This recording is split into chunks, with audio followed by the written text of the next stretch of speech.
We are live.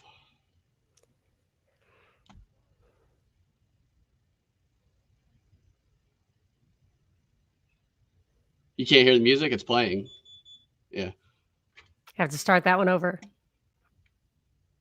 I can't hear it.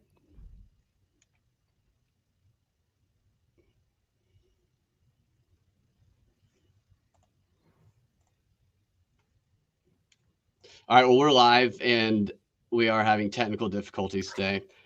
Obviously, but here we go. We're going to try this one more time with, there we go. Now we'll start this for real. I had to reset, and that's how I reset. You're a little hot, babe, but okay, let's go.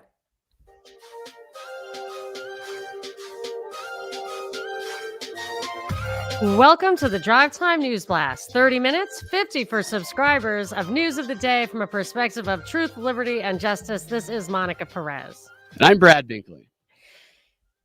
The top story today really isn't that interesting, except for a kind of look behind the curtain, I think, is that Bob Dole is laying in state. Not every senator who dies gets to lay in state in the Senate or whatever it is, the rotunda. And today, Biden said some words, and they, to me, smacked as very sincere, like we were really friends, and this is a loss, and I respected him. And I absolutely believe that, because I believe that this entire political apparatus, really, when it gets to that level, the leaders, the faces of the parties, they have way more in common with each other. They respect each other way, way more than they respect us. They have more in common with each other than they have with us.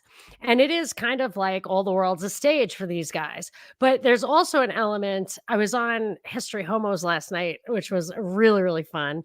And one of the things that we talked about was kind of why they do what they do and how they treat us and how they give us information in advance. And one of the things that I had heard from somebody in that echelon, he was a peer of mine in school, but he was definitely in that echelon. And he said that you don't get satisfaction out of being respected unless you have the respect of your peers. And the higher up you get, the fewer and fewer of those people there are. So I can see Biden really feeling like there's loss. Now, they're a different generation. I think Dole is almost 100 and Biden is almost 80.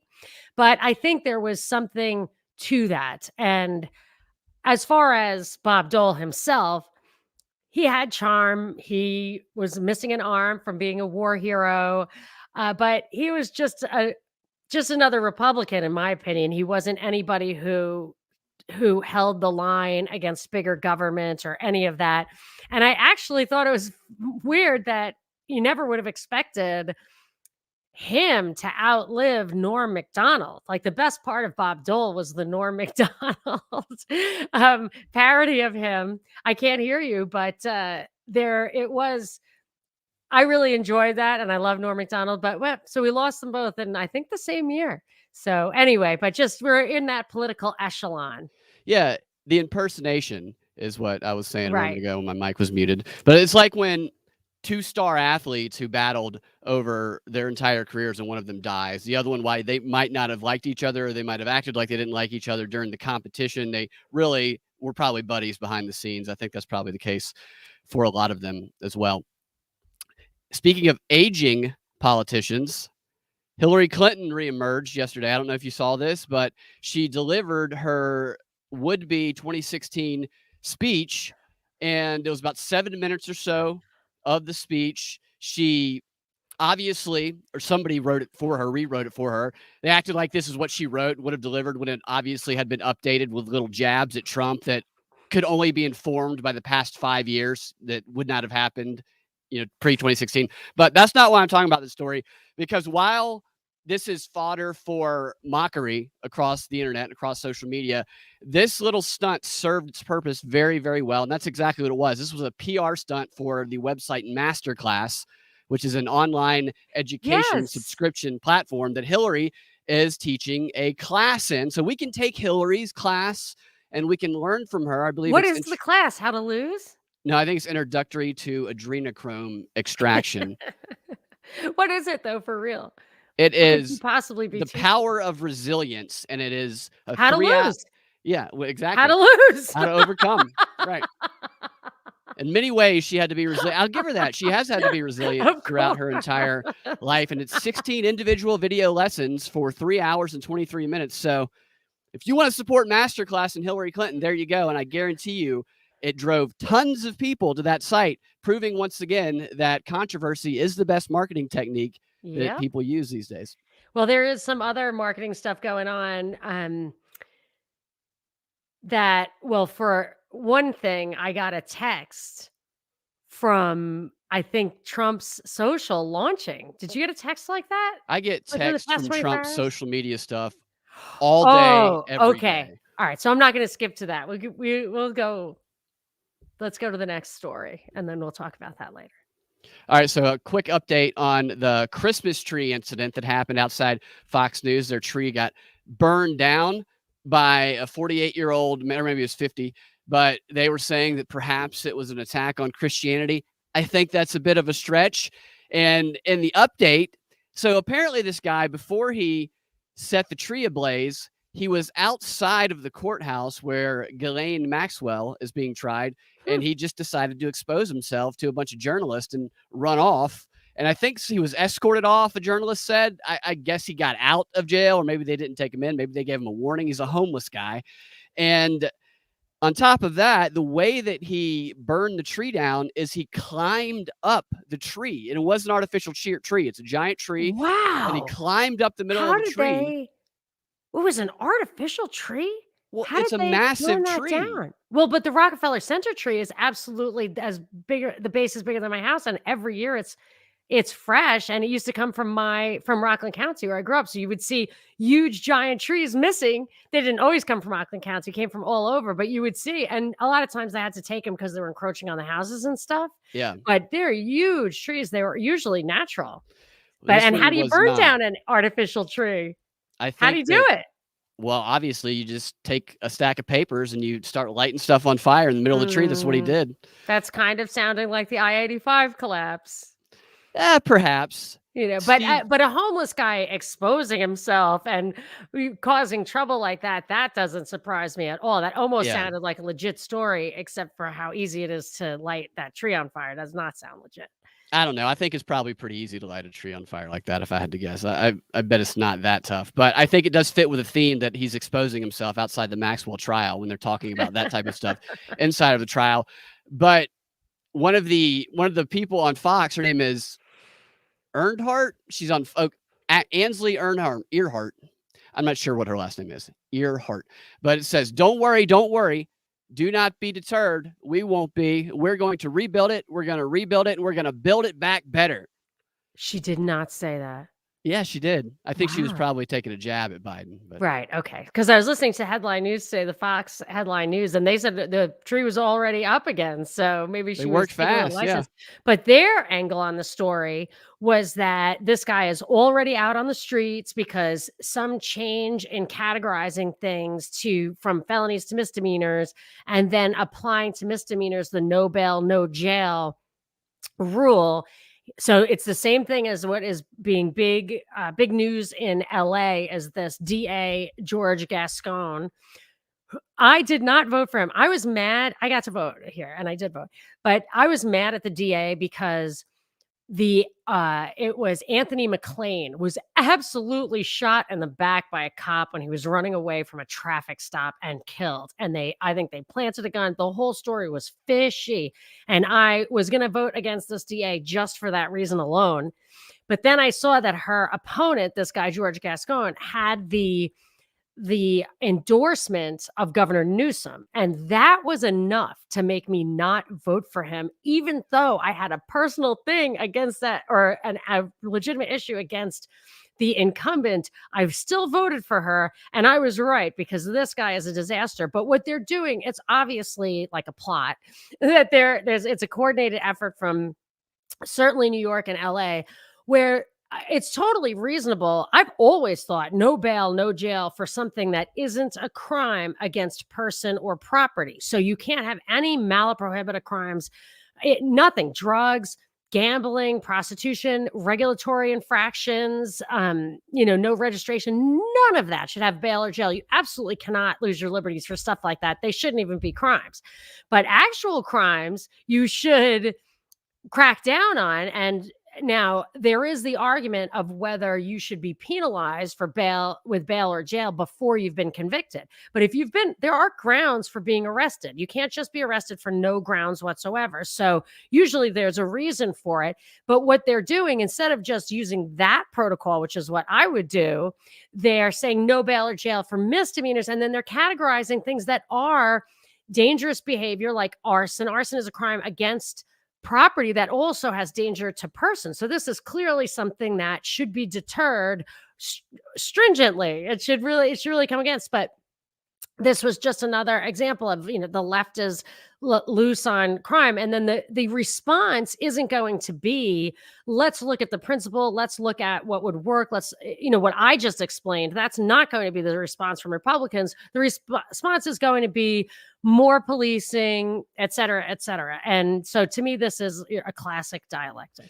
Yeah, I think there's probably also a little mental health issue in there too. His father said he probably did it to get attention. And as I said, he's homeless, possibility he was on drugs. I don't know.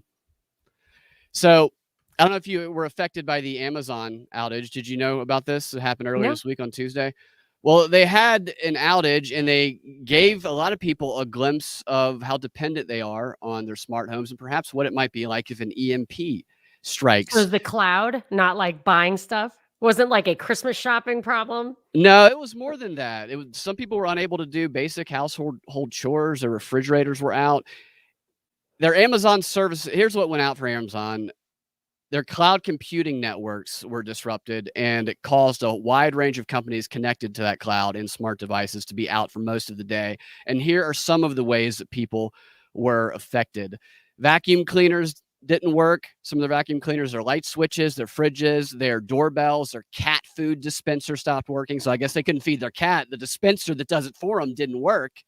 How about door locks? That would be a problem. The Ring doorbell and door lock, that also was affected. So the cameras didn't work. Many people reported being unable to get into their home because they accessed it through those smart devices, the smart locks. Others said they were unable to turn on their Christmas lights. Amazon Alexa was silent, providing no answers to people's questions. There was one guy quoted who said that over the pandemic, he had become dependent on Amazon Alexa. He would just ask her questions all the time, and that he felt a little bit of separation anxiety, not having Amazon readily. The voice no longer spoke back. It must have saddened his heart. The Alexa-powered lights didn't work in people's homes. One woman said that she had to open up to let the sunlight in because she had become so dependent on the smart device that she had covered up her wall switches with furniture and stuff, so she couldn't get to them without moving all of her furniture. And Ticketmaster was affected. Disney, Netflix streaming services, package tracking from Zappos were taken out. Students at the University of Florida couldn't access a program called Canvas, which is a service they use to submit homework assignments, access grades, and message professors. And it's finals right now, so they were freaking out.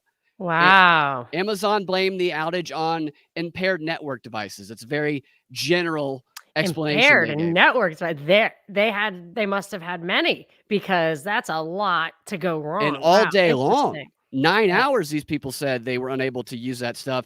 They continue to push us onto the cloud. Get on the cloud, do the smart stuff, and then we continue to see stories about the consequences of relying on the cloud.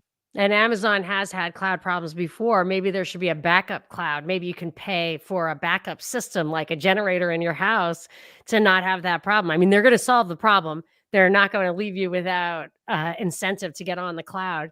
But as far as big tech goes, Meta was back under scrutiny in the Senate as the head of Insta was under fire for not doing enough to curb hate speech or banning certain hashtags that relate to what the ADL says. So maybe it's the ADL who is claiming this problem, which is that they don't ban hashtags that are related to white supremacists and nationalist organizations. And the answer, the explanation from Insta is that, and this is what really annoyed me, is that some of that speech is counter speech. So you're going to put a hashtag Proud Boys to make fun of Proud Boys. But the other thing that he said was, and some is legitimate speech. Now that's a really uncool choice of words, because legitimate means legal. So Yeah. are they, and there's a couple of things coming out of that, which is what they were actually talking about in the Senate, they were focusing on, kind of the headlines are saying, is this same theme that keeps coming up, that they are directing girls towards things, teen girls especially, that give them real body image problems, and that it's having an effect on their mental health. And that is absolutely true. I don't doubt that at all. I have 3 teens. I have tried many times to get this stuff to help me curate the content a little bit, just a little. You can either set it on little kid stuff or no porn, and that's basically it. So there's a lot of the stuff that's not good. And one service that I looked at, or several, said that YouTube, for example, won't even allow a third party to offer. They won't cooperate with anybody who offers an outside curation program. So they mean for that stuff to go into the wrong places. I think Google and Facebook are connected to the government anyway. So for me, it's not like Google and Facebook are out of control for the profits. This is a bigger scheme, and they're just using this thing that absolutely no one thinks is good. No one can get behind giving teen girls eating disorders. That's not okay.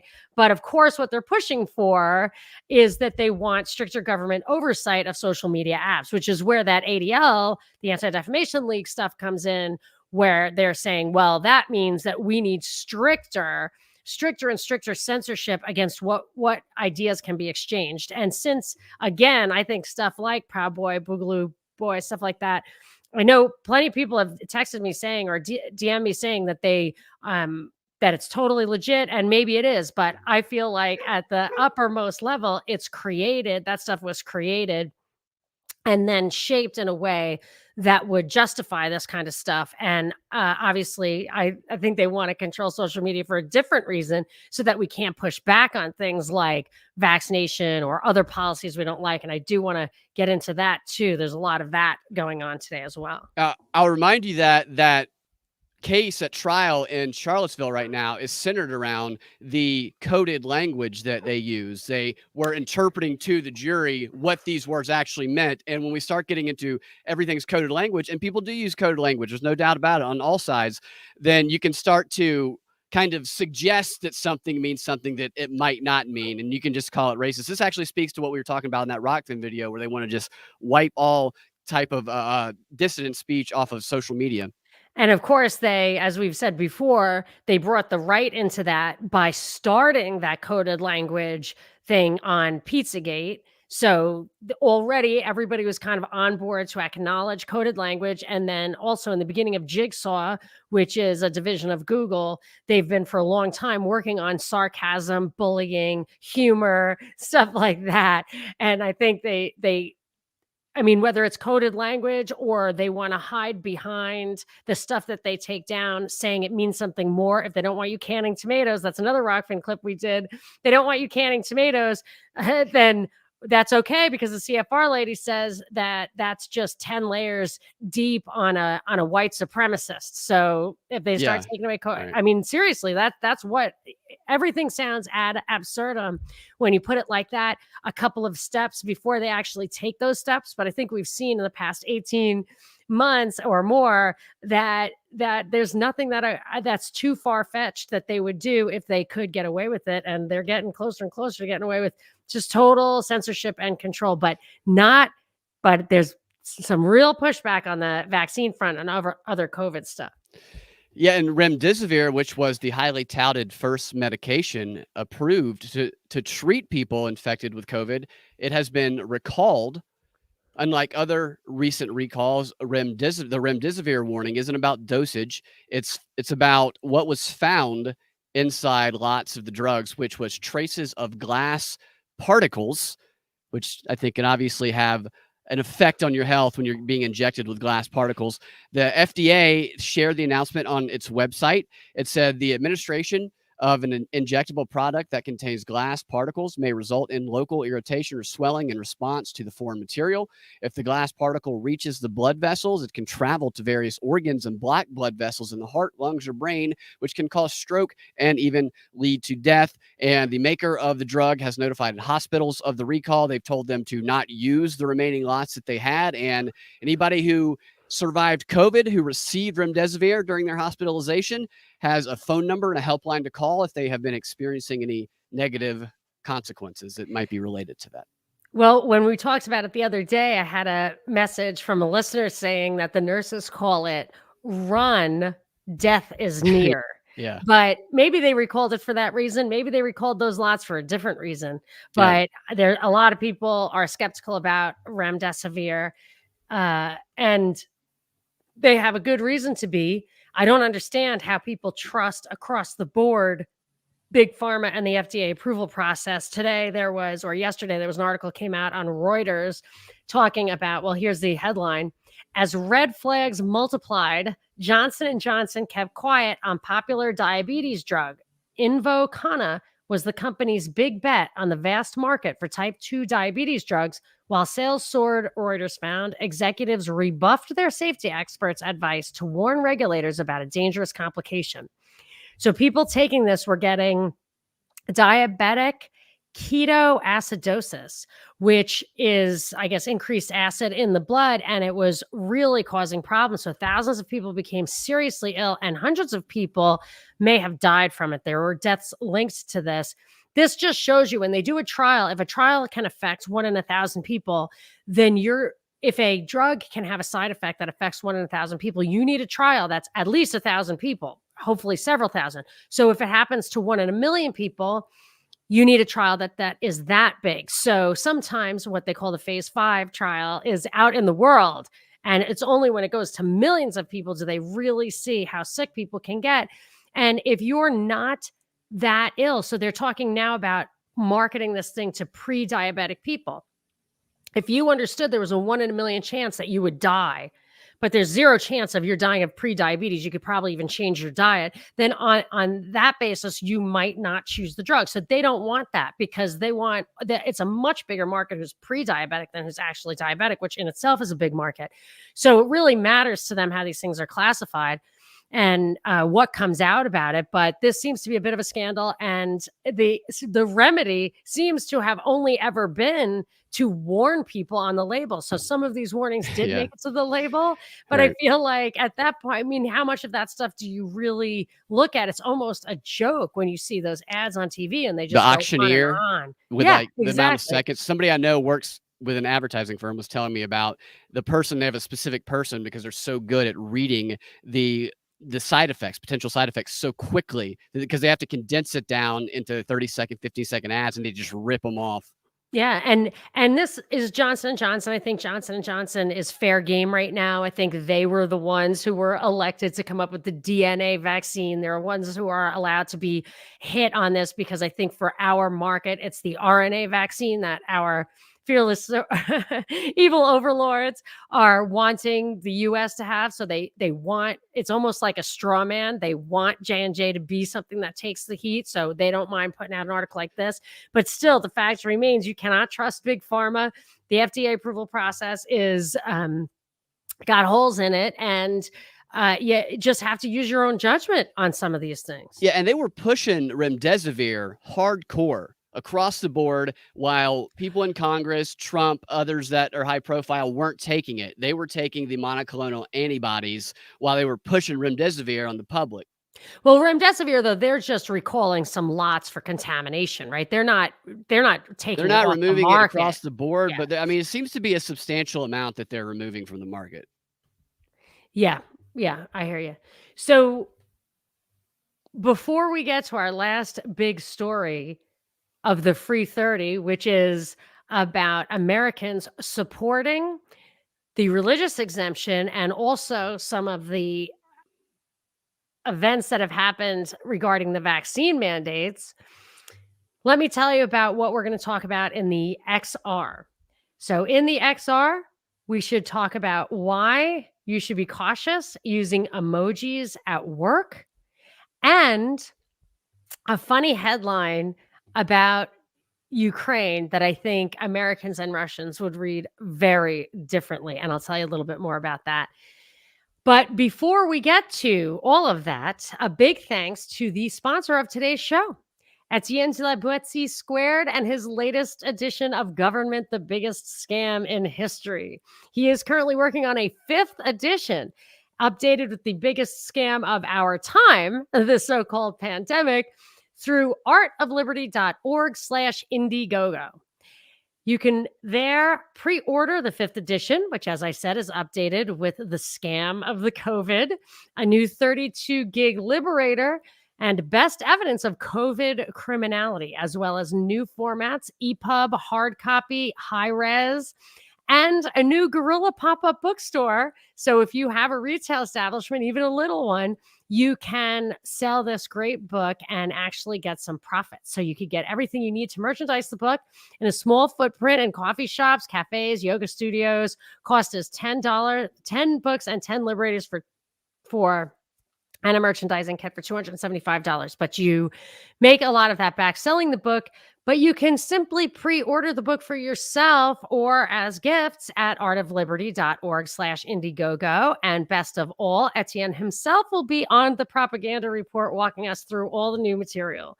So we will even have musical guest Grant Elman with his viral video Scam. So let's hear if it's a good song. I think it is. I heard snippets of it, but I want to hear the whole thing. I really look forward to that. And if all goes according to plan, we will see that video in our Rokfin feed and listen to the audio and all of our other feeds by this time next week. So if you love our show, want to support our show, support our sponsors, but also support us. We're here doing the DNB XR live on Rokfin with video right now. So if you're just listening to the audio free, you might want to see the video. Go to rokfin.com/propaganda report. Or if you don't need the video and you want to just listen, you can still come to Rokfin every weekday. Every day we do a DNB XR and get the entire thing. If you want an RSS feed of all of that stuff, you can go to patreon.com/propaganda report and get all the same content. Rokfin also has our deep dives. That's exclusive to Rokfin, but you can help us and help yourself with some extra content at patreon.com/propaganda report or rokfin.com/propaganda report. And with that, on to the last big story of the Free 30. So it's just a few little tidbits, not a ton of information, but I was reading in the Washington Times today that 58% of Americans support the religious exemption out for vaccine mandates. So 58% of the people, which for me, that's actually not great, because that means that 42% feel that you should not be able to get an exemption. So I don't like that at all. I mean, I don't know if it was worded that way, but if only 58% are in support, but it's still a majority. And 10% say that their religion would prohibit them, or their religious beliefs would prohibit them from getting the vaccine. I personally think, to the extent that my religion requires a respect for the sanctity of life, and actually Catholicism has extensive writings on when you can use gene therapy. And this is gene therapy, and it is not in that list. Now, a lot of Catholic clergy have said it's fine, including the Pope, but you might want to look into that. And a lot of companies are beginning to rescind the vax mandate that they were poised to or actually implementing in the wake of what Biden said, by announcing regulations that said that companies with more than 100 employees, or even companies who contracted with the federal government, had to have their employees vaccinated without a testing opt-out, I think, if I recall correctly. But both the judicial and legislative branches pushed back on that. And I found this little tidbit interesting. Congress has a mechanism to negate an executive order, and this is going through Senate. It actually passed the Senate, where they said that executive order is a no-go. And I found that annoying just on its face, because an executive order to me is totally unconstitutional. The administrative law in general is unconstitutional. You can't have law being written and coming out of the executive branch. Law comes out of the legislative branch.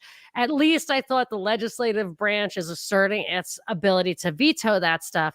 We don't, it's probably unlikely that this would also pass Congress, but get this craziness. Even if it does, Biden can veto it.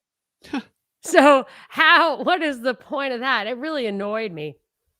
So the reason they want to make sure that, so if the private companies don't have a vax mandate, but the federal government does. Now, the federal government has a lot of benefits and stuff, and they'll always be able to hire people. It's hard.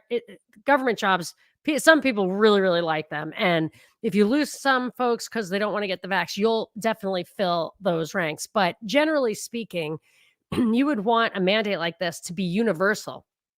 Because if it isn't, if, say, only Costco had a vax mandate, then their employees might take less money to work at Walmart or Target in order to not have the vax mandate. So what you would do is you would, of course, penalize the companies who were overly demanding from their employees. And the overlords do not want that. So they try to get it universal. They try to get these laws so there's no place to run. And I wondered if some of this, so McConnell supposedly was all behind that, but at the same time, we brought a story yesterday or the day before that said that McConnell was kind of went along with Schumer and the gang in temporarily removing the filibuster possibility for the debt ceiling vote. And that gave Democrats power. And I wondered why. It was kind of weird. I don't care about the debt ceiling. And then I found out, I guess I was reminded that some Republicans were going to attach to the debt ceiling limit removal, whatever, to do away with the vax mandate, to put a law in there that didn't allow it. So by McConnell taking out the filibuster, maybe he on his face gets to say, I'm against the vax mandate, but he kind of neutralized the mechanism by which the Republicans might have actually been able to get that to happen, because this thing where they're rescinding the executive order won't work if Congress doesn't go along with it and if Biden has the power to veto it. So I just thought that was an interesting little twist. And, a lot of policy stuff. I'm not a huge, don't really enjoy the policy talk because I'm basically a voluntarist. So I don't I don't want their policies to work. I want it all to go away, but this is happening. It does affect us. Well, there's a bunch of Democrats that are now taking kind of an opposite stand on the mandates. They're still supporting the vaccine, but they are not supporting the widespread mandates. Gretchen Whitmer of Michigan, Joe Manchin, John Tester, the senator, even Kathy Hochul of New York, they have stated their opposition to a broad-based mandate for the private sector workers anyway. And the reason is because they're feeling out the public, and the public, as you stated the numbers earlier, they're not going to get reelected if they go up there and they're promoting the mandates. Yes, but there's a little detail in that, which is, so two of them are senators. Those are the two senators who went along with this. One of them is Joe Manchin, who said, I don't want a mandate. I want incentives to get people to do it. And that is what they're tax dollars into you consenting to buy or let the government buy for you something from big pharma. I mean, it's just throwing more and more money at it, because it's like nudge. It's like that book by Cass Sunstein. They know what they're just trying to do, what works. Choice architecture. Yeah, they're all saying that. What you said, they're all giving that caveat when they take the opposite stand. There was this theater that I am aware of that it's a small theater that doesn't have very many audience members anyway, in general, who have recently implemented a mandate, a vaccine mandate for performers and for people who come to the show, which is just funny to me because nobody goes to the theater anyway. And they're just ensuring that even less people are going to go to the theater, that no one already goes. I mean, seriously, like 3 people on a good night at this place. And they're like, you know what? We need some mandates to make sure none of these people come back ever again. Well, that when I see something like that, I mean, maybe they're just stupid and virtue signaling or whatever. I've seen that happen before, and then they rescind it because they see what happens. But there's also sometimes if something like that happens, I'll look behind the scenes and see, was there some big government program where they'd give you a subsidized loan or a grant, but on the contingency that you had a vax mandate, so all of a sudden you get $10,000, you can lose it in the on the front end, but you're making more on the back end, tax incentives. We saw that chick from the JFK Gov School, I think it was, or maybe she wasn't from the Gov School, but it was again a Rokfin clip that we brought where she said, we'll get the airlines to go along and we'll promise them tax incentives. Yeah. Well, I've seen that as well. This place has not gotten that. I'm pretty certain of that. All right. Well, you guys can find us every weekday afternoon at thepropreport.com or your favorite podcasting platform with the Propaganda Report podcast feed. If you want access to the extra content that we post every time we post a DMB, go to patreon.com/propaganda report and check out our tiers there, or rockfin.com/propaganda report and check out what we have to offer there. We will talk to y'all next time or in the DMB XR. Have a fantastic